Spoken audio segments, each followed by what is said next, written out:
Earth, water, air, wind and sky, ये वो 5 ऐसे एलिमेंट्स हैं जिनसे मिल के मैटर का फॉर्मेशन होता है। ये इनिशियल डेज में ये डेफिनेशन दिया जाता था कि मैटर यानी कि पदार्थ क्या होते हैं और वो किन चीज़ों से मिलके बनते हैं, या फिर हम एक तरीके से कैसे मैटर को या फिर पदार्थ को डिफाइन कर सकते थे। तो बेसिकली 5 तत्व जो थे वो मैटर थे। लेकिन आज के डेट में ये डेफिनेशन चेंज हो गई है। आज अगर हम मैटर की बात करें तो मैटर वो सब्सटेंस होते हैं जो स्पेस ऑक्युपाई करते हैं और जिनका मास होता है थोड़ा सा भी, ठीक। तो हमारा चैप्टर का नाम है matter in our surrounding. Hello everyone, welcome to the Saksham Academy. I am your chemistry teacher Shreya Rai. I will teach you chemistry और आज क्लास 9th एकेडमिक क्लासेस का सबसे पहला क्लास है और सबसे फर्स्ट चैप्टर से हम इनिशियल स्टार्ट करेंगे। कई वीडियोस में मैं ये चैप्टर को कवर करूँगी और उसके बाद एक मैराथन क्लास होगा जिसमें आप लोगों को एक क्विक व्यू दिया जाएगा कि पूरा वीडियो कैसा है, ठीक है। तो चैप्टर स्टार्ट करते हैं। चैप्टर का नाम है मैटर इन आवर सराउंडिंग, मतलब हमारे चारों तरफ में मैटर क्या है, कैसा है। मैटर वो झगड़े वाला मैटर नहीं, यहाँ हम मैटर केमिस्ट्री से रिलेटेड, साइंस से रिलेटेड मैटर की बात कर रहे हैं। तो जैसा मैंने अभी आप लोगों को बताया कि पहले के ज़माने में अगर मैटर को डिफ़ाइन करने की बात होती थी तो मैटर को 5 तत्व बोलते थे कि जो चीज़ें इन 5 चीज़ों से मिलके बनी है वो सब मैटर है। लेकिन आज की डेट में डेफिनेशन ये है, क्राइटेरियाज क्या क्या है। सबसे पहली क्राइटेरिया है स्पेस और दूसरी क्राइटेरिया है मास, ठीक है। तो ऐसी चीज़ें जो थोड़ा सा भी स्पेस ऑक्युपाई करें और जिनका कुछ भी मास हो वो चीज़ें मैटर कहलाती हैं। फिर चाहे वो हवा हो, फिर चाहे वो पानी हो, फिर चाहे वो हमारे घर के अंदर लगा हुआ चेयर हो, टेबल हो, हम खुद हों, सारी ही चीज़ें कुछ ना कुछ स्पेस ऑक्युपाई करती हैं और ये सारी चीज़ें कोई ना कोई मास रखती हैं। कैसे पता चला कि मास रखती हैं? क्योंकि एक जगह से दूसरी जगह इन्हें ले जाने में एक्सटर्नल फोर्स अप्लाई करने की ज़रूरत पड़ती है और जिन चीज़ों को एक्सटर्नल फोर्स अप्लाई करने की ज़रूरत पड़ती है तो जाहिर सी बात है उनके पास कुछ ना कुछ मास होगा।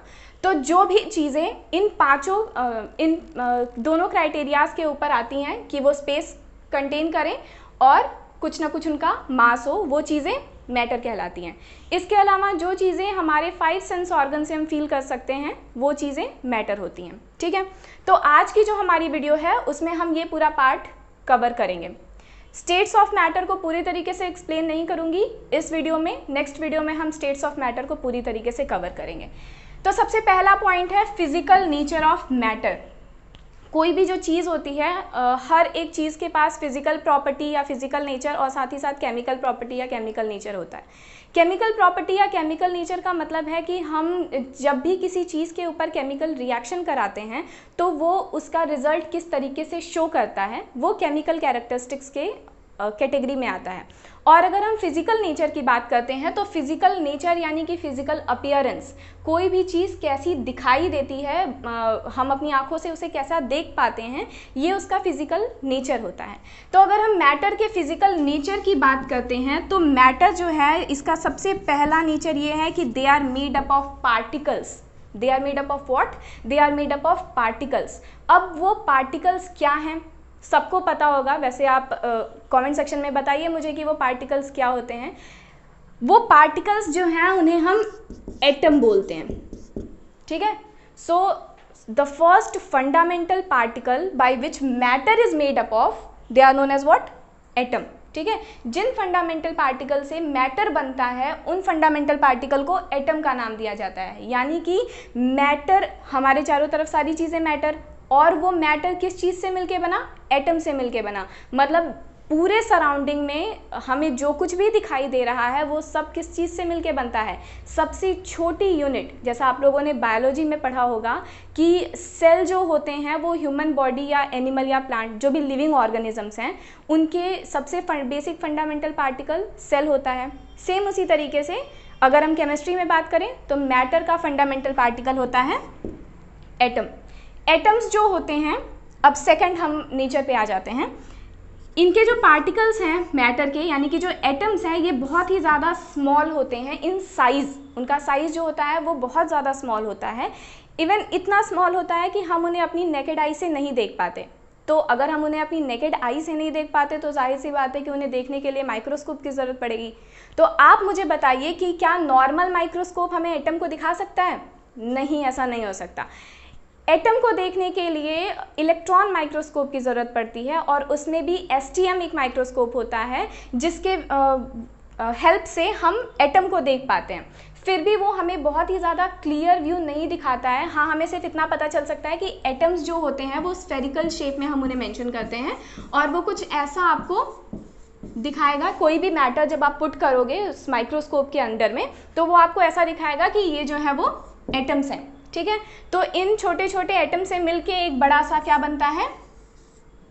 मैटर बनता है, ठीक। तो हमने जैसे फिजिकल नेचर ऑफ मैटर के बारे में पढ़ा, सबसे पहला नेचर है कि मैटर जो होता है वो पार्टिकल से मिलके बनता है, उन पार्टिकल को एटम के नाम से जाना जाता है। द सेकेंड पॉइंट इज कि पार्टिकल्स आर वेरी स्मॉल। जो पार्टिकल्स होते हैं वो इतने ज़्यादा छोटे होते हैं, यानी कि एटम्स जो हैं वो इतने ज़्यादा छोटे होते हैं कि वो हमें हमारी नेकेड आई से दिखाई नहीं देते हैं। उन्हें देखने के लिए हमें क्या हेल्प लेनी पड़ती है? किसकी? STM इलेक्ट्रॉन माइक्रोस्कोप की हेल्प लेनी पड़ती है। अब आते हैं कैरेक्टरिस्टिक प्रॉपर्टी ऑफ मैटर पे, ठीक है। यानी कि मैटर के जो पार्टिकल्स हैं, एटम्स हैं, उनकी कौन कौन सी कैरेक्टरिस्टिक प्रॉपर्टीज़ हैं, वो कौन कौन सी प्रॉपर्टीज शो करते हैं। तो सबसे पहली प्रॉपर्टी है हैव स्पेस, ठीक है।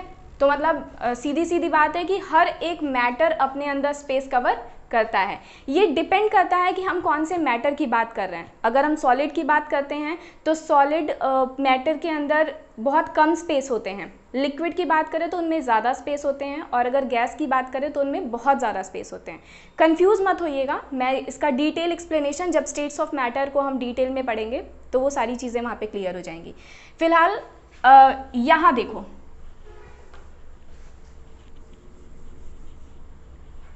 यहाँ मैंने अभी आप लोगों को बताया कि स्फेरिकल शेप में एटम को कंसीडर किया जाता है, ठीक है। अब कोई भी स्फेरिकल शेप कितना भी ज़्यादा एक दूसरे के साथ टाइटली बाउंड होगा, फिर भी ये वॉइड यानी कि स्पेस, इंटरमॉलिक्यूलर स्पेस जो होंगे वो चाहे कोई भी एटम, कोई भी मैटर के अंदर एटम्स कितना भी ज़्यादा टाइटली बाउंड होंगे, फिर भी ये वॉइड जो होगा बीच में आएगा। तो इससे ये प्रूव होता है कि हर एक एटम जो है वो अपने अंदर स्पेस कवर करता है। इसके लिए मैं एक छोटा सा एक्सपेरिमेंट, एक एग्जांपल मैं आप लोगों को बताऊं कि सबने अपने घर में चीनी पानी पिया होगा, ठीक है। तो जब हम चीनी पानी का मिक्सचर तैयार करते हैं, होमोजीनियस मिक्सचर होता है जिसके बारे में सेकेंड चैप्टर में पढ़ेंगे। तो जब भी हम चीनी पानी का मिक्सचर तैयार करते हैं तो हम क्या करते हैं, फॉर एग्जाम्पल हमने एक ग्लास लिया और उस ग्लास में पूरा पानी लिया, ठीक है, और उसमें हमने डाल दिया 4 चम्मच चीनी, ठीक, हमने डिज़ोल्व कर दिया। अब अगर हम उस पानी को थोड़ी देर तक ऐसे ही रख देते हैं और रखने के बाद हम कहीं चले जाते हैं, फिर थोड़ी देर के बाद जब हम आके देखेंगे तो वो जो चीनी होगा वो गायब हो चुका होगा और पूरी तरीके से पानी के अंदर डिज़ोल्व हो चुका होगा। गया कहाँ? चीनी। और साथ ही साथ जो पानी है, फॉर एग्जाम्पल हमने ये 1 गिलास पानी लिया है और इसका लेवल इतना था, ठीक है, और हमने इसमें चीनी भी डाला, तो अगर चीनी इतनी डाली है तो उसका लेवल इतना बढ़ जाना चाहिए था ना, है ना। लेकिन ऐसा नहीं होता। क्यों नहीं होता? क्योंकि पानी जो है, पानी स्टेट ऑफ मैटर है, लिक्विड है, वो अपने अंदर छोटे छोटे छोटे छोटे क्या कंटेन करता है? स्पेस कंटेन करता है। वो जो चीनी हमने इसके अंदर डाला था वो सारी चीनी कहाँ चली गई? इन स्पेसेस के अंदर चली गई और इन स्पेस को क्या किया? फिल कर दिया, जिसकी वजह से ये पानी का लेवल भी नहीं बढ़ता है और चीनी गायब हो जाती है, मिक्स हो जाती है पानी के साथ और एक होमोजीनियस मिक्सचर को तैयार करती है।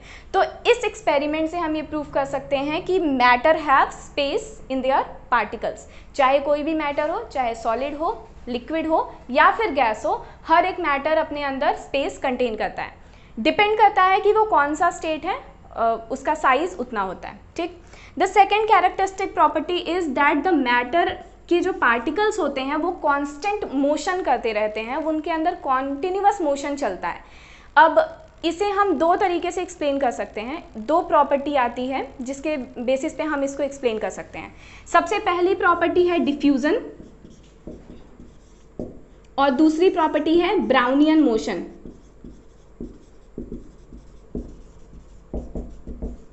ठीक है, इन दोनों के बारे में आप लोगों ने पढ़ा होगा।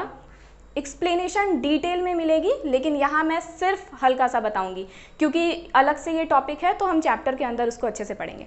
तो डिफ्यूज़न और ब्राउनियन मोशन, इन दोनों का कॉन्सेप्ट कहीं ना कहीं सेम ही है। डिफ्यूज़न क्या कहता है कि स्टेट ऑफ मैटर का, यानी कि पार्टिकल ऑफ मैटर का एक जगह से दूसरी जगह अलग कंसंट्रेशन में मोशन करना डिफ्यूज़न कहलाता है, ठीक है। और ब्राउनियन मोशन क्या था? ब्राउनियन मोशन जो रॉबर्ट ब्राउन ने दिया था, उन्होंने ये बताया था कि मैटर के पार्टिकल का कॉन्टिन्यूअस रैंडम मोशन कहलाना ही ब्राउनियन मोशन होता है। अब यहाँ रॉबर्ट ब्राउन ने ये बोला था कि ब्राउनियन मोशन करते टाइम जो पार्टिकल्स होते हैं मैटर के, वो कभी भी स्ट्रेट मोशन नहीं करते, या उनका कोई टाइम पीरियड फिक्स नहीं होता कि हाँ 1 घंटे में इनको 1 किलोमीटर मोशन करना है, ठीक है, या 5 मीटर इनको मोशन करना है, या एक बार सीधे जाएंगे फिर एक बार दाहिने नहीं, इनका continuous zig zag random motion होता है। ये कहीं भी कभी भी मोशन कर सकते हैं, ठीक। यहाँ पे आओ, यहाँ पे वही चीज़ होता है, जब हमने चीनी को पानी के अंदर डाला और हमने कुछ नहीं किया, हम चले गए, तो चीनी अपने आप क्या की, चीनी के जो पार्टिकल्स यहाँ पे थे वो मोशन करना स्टार्ट किए, ठीक है, रैंडम मोशन करना स्टार्ट किए। और जैसे जैसे वो इधर रैंडम मोशन करना स्टार्ट किए, तो कहीं इस वॉल के कंटेनर से टकरा रहे हैं, फिर इधर टकरा रहे हैं, फिर इधर टकरा रहे हैं, और टकराते टकराते क्या हो रहा है, उनके पार्टिकल्स और भी ज़्यादा छोटे होते चले जा रहे हैं और डिसॉल्व होते चले जा रहे हैं, किसमें, पानी के अंदर, स्पेस कवर कर ले रहे हैं, जिसकी वजह से यहाँ होमोजीनियस मिक्सचर तैयार हो जा रहा है। ओके, तो मैटर के जो पार्टिकल्स होते हैं वो कांस्टेंट मोशन करते रहते हैं, इनके अंदर कॉन्टिन्यूअस मोशन चलता रहता है। ये 2 चीज़ों से क्लियर हुआ, डिफ्यूजन से क्लियर हुआ और ब्राउनियन मोशन से क्लियर हुआ। अब एक होमवर्क देती हूँ आप लोगों को। वैसे तो डिफ्यूज़न के बारे में हम लोग पढ़ेंगे ही नेक्स्ट वीडियो में, लेकिन आप लोगों को घर से ये काम करके लेके आना है अगली वीडियो में कि आपको ये बताना है मुझे कमेंट सेक्शन में कि डिफ्यूज़न सबसे ज़्यादा किस में होता है, कौन से स्टेट ऑफ मैटर में होता है, सॉलिड में, लिक्विड में या फिर गैस में, ठीक है। तो पहले मैं आप लोगों से पूछूंगी और उसके बाद हम नेक्स्ट स्टार्ट करेंगे। तो डिफ्यूज़न और ब्राउनियन मोशन, ये दोनों चीज़ें हमें ये प्रूव कराती हैं कि मैटर जो है वो पार्टिकल्स उनके कांस्टेंट मोशन करते हैं। अब हमने फिजिकल प्रॉपर्टीज़ पढ़ ली, फिजिकल नेचर पढ़ लिया और कैरेक्टरिस्टिक प्रॉपर्टी पढ़ ली कि मैटर की कौन कौन सी कैरेक्टरिस्टिक प्रॉपर्टी हैं। अब third one is state of matter, जो हमें अभी इस वीडियो में पढ़ना है।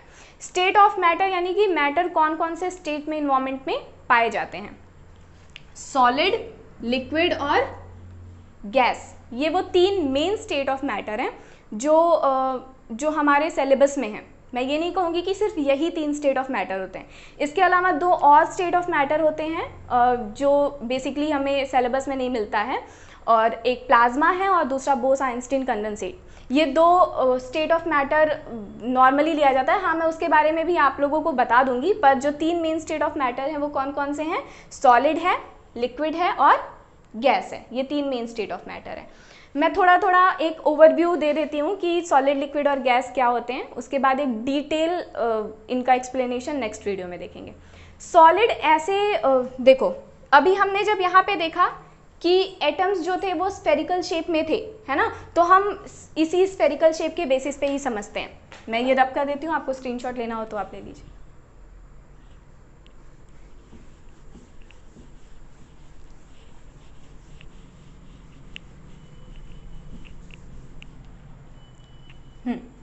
देखो,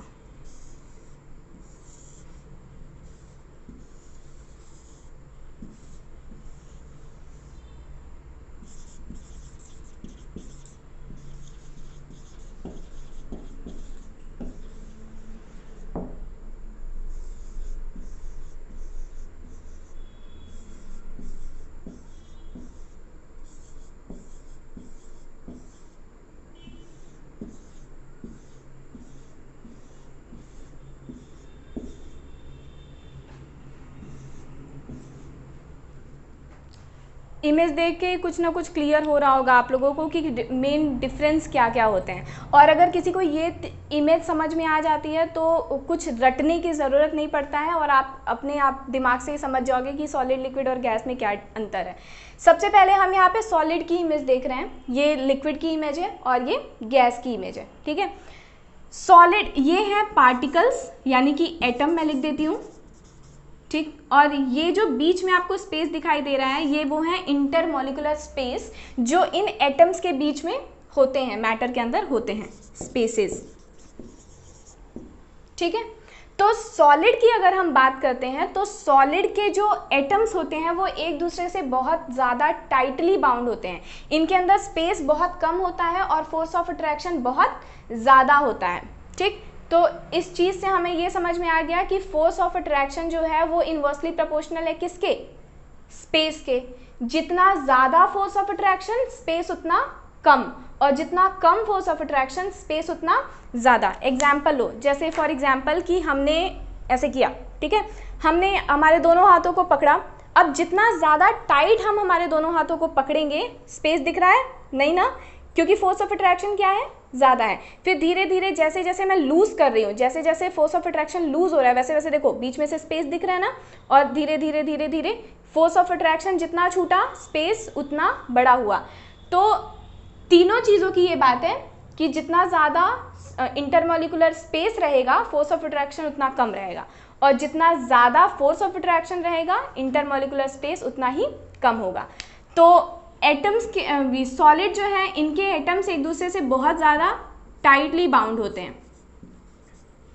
लिक्विड में ये थोड़ा सा स्पेस देते हैं, यानी कि फोर्स ऑफ अट्रैक्शन थोड़ा सा कम होता है, और गैसेस में स्पेस बहुत ज़्यादा होते हैं और जो फोर्स ऑफ अट्रैक्शन है वो बहुत ही ज़्यादा कम होता है। इसीलिए गैसेस जो होते हैं वो एक जगह से दूसरी जगह बहुत ज़्यादा तेज़ी से क्या कर सकते हैं?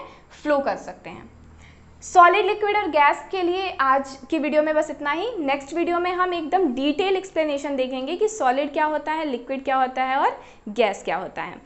आज आपने पूरी वीडियो में देखा कि मैटर क्या है, मैटर को कैसे डिफाइन कर सकते हैं, कौन कौन सी क्राइटेरियाज होती हैं मैटर के लिए। इसके अलावा आपने देखा कि मैटर के फिजिकल नेचर क्या है, उनका कैरेक्टरिस्टिक प्रॉपर्टी क्या है, और स्टेट्स ऑफ मैटर कौन कौन से हैं। मैंने कुछ होमवर्क भी आप लोगों को दिया हुआ है जो आपको करके आना है, और नेक्स्ट वीडियो में हम एक क्विक ओवरव्यू लेंगे इस वीडियो का, और उसके बाद नेक्स्ट स्टार्ट करेंगे। हमारे चैनल पे और भी कई सारे कोर्सेज़ हैं जिनके लिए आप सक्षम एकेडमी को सब्सक्राइब करिए। पढ़ाना अच्छा लगा तो वीडियो को लाइक करिए, शेयर करिए। Thank you so much.